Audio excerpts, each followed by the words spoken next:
They say your whole world changes the moment you become a mother. Mine did too, but not for the reasons I expected. Because the moment my husband Marcus looked at our newborn son for the first time, he didn't cry or smile or even reach for him. He just stared, and said, "We need a DNA test immediately." The room fell dead silent. Then, with the most casual smirk, he added, "He's too good looking to be mine." It was like the air had been sucked out of the room. I sat there in my hospital bed, holding our newborn, Liam, just hours after labor, and for a second I couldn't breathe. My arms tightened instinctively around him.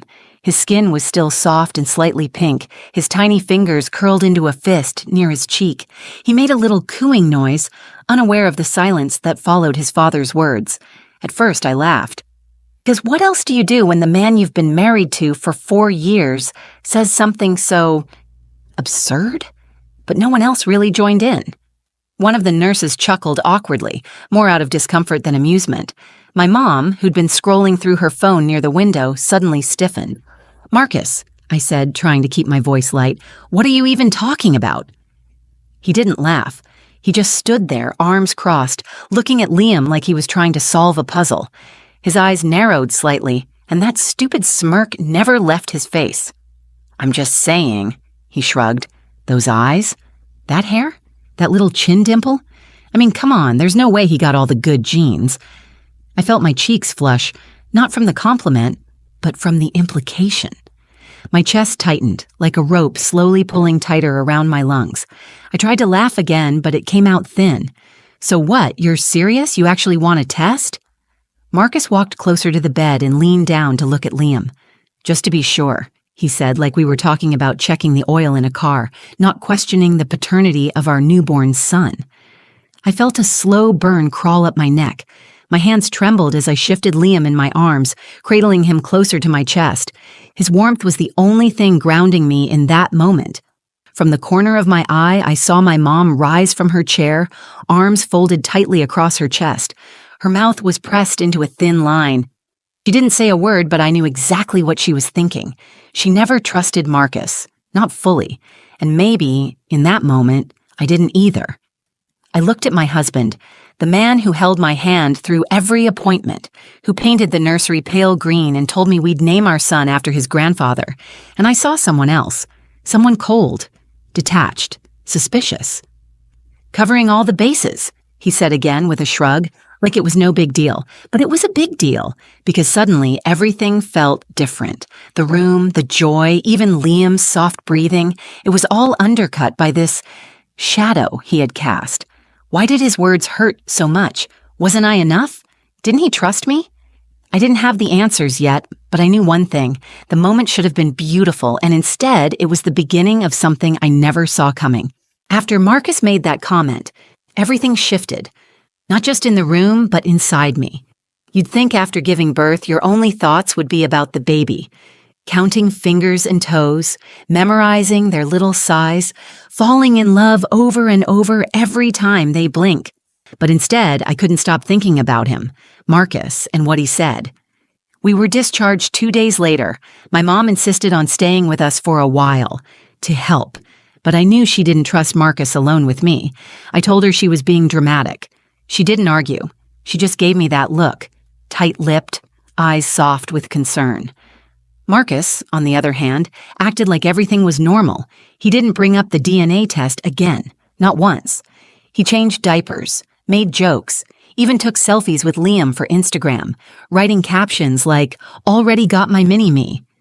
I tried to let it go, to convince myself it had been a stupid joke, said at the worst possible moment. But something inside me had started to ache. A quiet, gnawing kind of ache. The kind you can't point to, but you feel in your bones. It wasn't just the comment. It was how he looked at Liam sometimes, like he was trying to figure him out. I caught him one night standing over the crib, just staring. He didn't notice I was watching. His brow was furrowed, eyes squinting a little like he was searching for something he couldn't quite find. When I stepped into the room, he jolted slightly and laughed it off. "Just wondering when he's going to start looking like me," he said. I smiled, but something about his tone made my skin prickle. Then little things started happening. things I might have ignored if I wasn't already on edge. A nurse from the hospital, Rachel, I think her name was, called one afternoon saying they were doing a routine follow-up. Her voice was polite, but I swear I caught a strange hesitation when she asked for Liam's hospital ID number. I gave it to her, and she paused for a beat before saying everything was fine. I asked her if something was wrong. She said no, but the way she said it didn't sit right. Later that night, I went through Liam's hospital papers and noticed something weird. The wristband they'd clipped on him at birth, one of the numbers was off from mine. Just one digit. A typo, maybe. But once you start doubting, you can't stop. I Googled newborn ID errors for hours. I fell down a rabbit hole I never meant to find. I finally showed Marcus. "Are you serious right now?" he said, laughing. "You were the one mad at me for even suggesting something was off, and now you're acting like the baby might not be ours." I opened my mouth to argue, but he kept going. "Sophie, you're tired. You just had a baby. Your hormones are all over the place. Don't let this get in your head." He kissed my forehead and walked away, leaving me standing there with a handful of medical papers and a head full of doubt. Maybe he was right. But if everything was fine, why couldn't I shake the feeling that something wasn't? I started checking things obsessively. His birth certificate, the bracelet, old ultrasound records, photos. I became someone I didn't recognize, a mother with a newborn in one arm and a browser history full of worst-case scenarios in the other. I didn't want to believe Marcus was serious about the test, but now, deep down, I wasn't so sure he was wrong to ask, and that terrified me. It was a few days later when Marcus brought it up again. He didn't do it during a fight or even with a hint of anger. He just said it casually, over coffee, like he was mentioning a dentist appointment. "So, I found a private clinic that does same-day DNA testing," he said, taking a sip from his mug. "Discreet, reliable." I blinked at him, unsure if I'd heard correctly. "You're still on that?" He looked up. His eyes were calm, but too calm. Controlled. "I think it'll just give us both peace of mind." "Both?" I didn't answer right away. I stared down at Liam, who was curled up on my chest, his tiny lips twitching in a dream. He was so peaceful, so perfect. The idea that anyone would question him, even his own father, felt like an insult. But at the same time, I had been questioning things too, hadn't I? The wrong ID number, the nurse's weird tone, the way Marcus stared at him in the dark like he was trying to solve a puzzle. "I thought you said you were joking," I whispered, still staring at Liam. Marcus shrugged. "Half joking, but seriously, Soph, wouldn't it help you too? You've been acting different, anxious." He wasn't wrong, but something in his tone felt off, not concerned, strategic, like he already had a narrative and was waiting for me to catch up. That night, I didn't sleep. I kept watching Marcus out of the corner of my eye. Not because I thought he'd hurt Liam, but because I realized I didn't really know him anymore, or maybe I never did. The next morning, I called the hospital. I told them I had a few questions about Liam's birth records. The woman I spoke to transferred me to someone else and then someone else again. Finally, I was put through to a hospital administrator named Ellen, who seemed cautious. "Everything looks fine on our end," she said after a pause. "Healthy baby boy born at 3:42 a.m., no complications." "But his bracelet didn't match mine," I said. "Just one digit off." "That can happen," she replied quickly. Too quickly. "We've updated our labeling system since then." Before I could ask more, she cut me off. "You should speak to patient records if you want printed documentation." Click. I sat there for a long time with the phone still in my hand. It was like everyone wanted this to disappear, like if they ignored it long enough, it would. That same day, I went digging through Marcus's old stuff, his documents, high school yearbooks, anything I could find. I told myself I was just curious, but deep down, I was looking for something to either confirm my fear or erase it. But there were gaps. No baby photos, no childhood mementos, just a few adult IDs and his college diploma, which I realized didn't even list a middle name. I'd never noticed that before, or maybe I never questioned it. When I asked him about it later, he laughed. "Fire burned all that stuff when I was a kid, remember? I told you that." Had he? I couldn't remember. Every little inconsistency suddenly felt like a thread, and once you start pulling, it's hard to stop. Still, I agreed to the DNA test, not because I believed Liam wasn't ours, but because I needed proof. Not of Liam's identity, but of Marcus's. I didn't say that out loud, of course. I just nodded and said, "Okay." And the minute I did, Marcus exhaled, relieved. That was the moment I realized. He wasn't afraid of what we might find out. He was afraid I'd stop asking. The DNA test was scheduled for Thursday. Marcus handled everything, called the clinic, filled out the forms, even drove us there like it was some normal family errand. He was calm, too calm. Meanwhile, I felt like my chest was lined with barbed wire, tightening every time I looked at him. Liam was in his car seat in the back, blinking up at the ceiling, kicking his tiny socks off again. He was the only one in the car who seemed at peace. I envied him. We dropped off the samples, mine, Marcus's, Liam's, and were told we'd get results in 5 business days. Marcus joked on the way out, something like, "Bet he's 80% angel, 20% trouble," but I barely heard him. My thoughts were already spiraling. 5 days to sit in this limbo, knowing my husband thought our son might not be his, and knowing I didn't really know who he was anymore. That night, I couldn't sleep. I laid in bed pretending to scroll my phone while Marcus dozed off beside me. But my mind wouldn't quiet down. His fire story about losing childhood mementos kept looping through my head. It felt rehearsed, convenient. Why couldn't I remember him ever telling it before? The next morning, I dropped Liam off with my mom and went back to the hospital on my own. I told them I'd left behind a small blanket with Liam's name embroidered on it. Total lie, but it got me past the front desk and into maternity. The moment I saw Nurse Rachel, the one who had looked uneasy after the birth, I felt a jolt of hope and dread. She recognized me immediately. "Sophie, right?" she said, offering a soft smile. "How's the little guy?" "Good," I said. "But I have a weird question." I told her about the mismatched bracelet, the wrong digit, the follow-up call. I expected her to brush it off, but instead, her face went pale. I shouldn't say anything, she said, glancing around. But that night, we did flag a potential mismatch, just for a moment. Something in the system glitched and showed 2 babies under your ID number, but it was cleared. Management said it was a system error and told us to move on. I felt the blood drain from my face. Was Liam ever taken out of the room without me? I asked. Rachel hesitated. For a routine check, yes, but only briefly. How long is briefly? She didn't answer.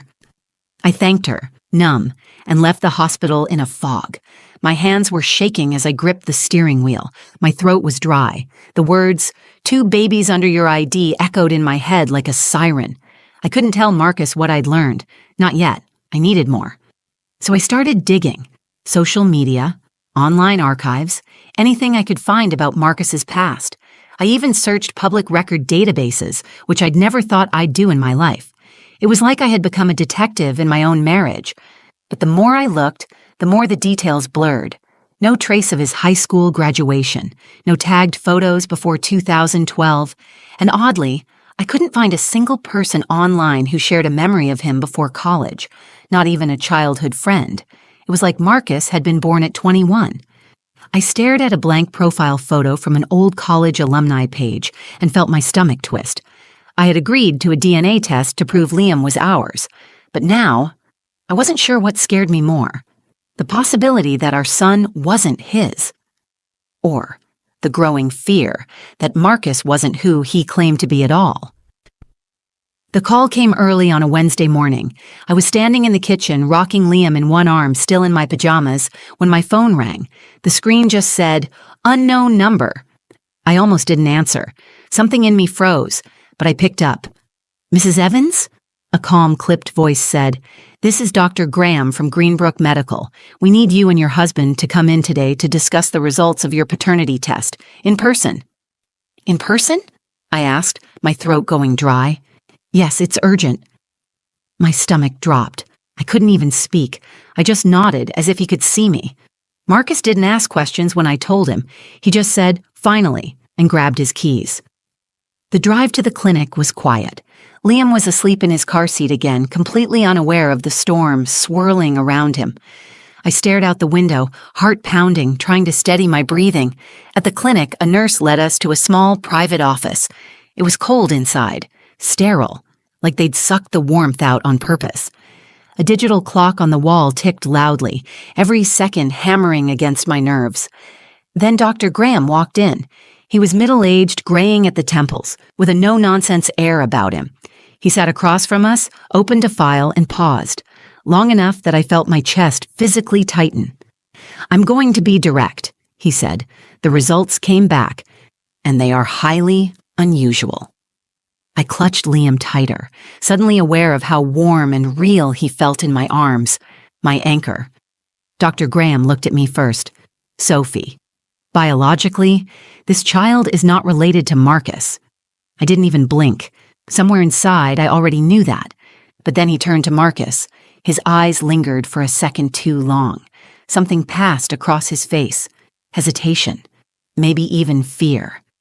"And Marcus," he continued, voice quieter now, "you are not a biological match for this child.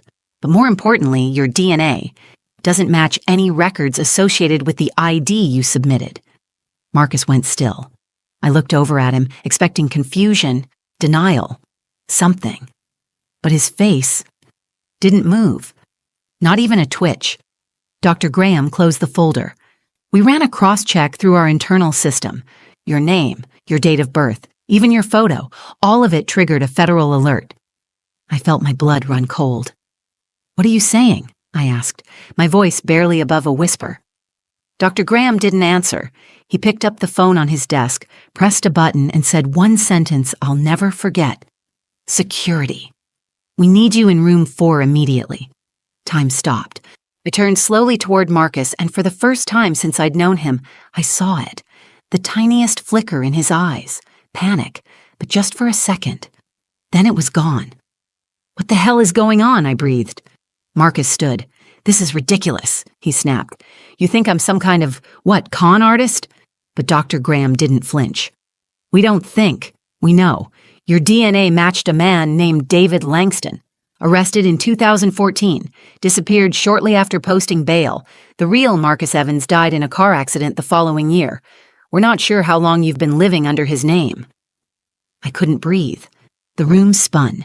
The man I married, the father of my child, the man I thought I loved, wasn't even real. As 2 uniformed guards entered the room, David, looked at me. Not with guilt, not with regret, but with sadness.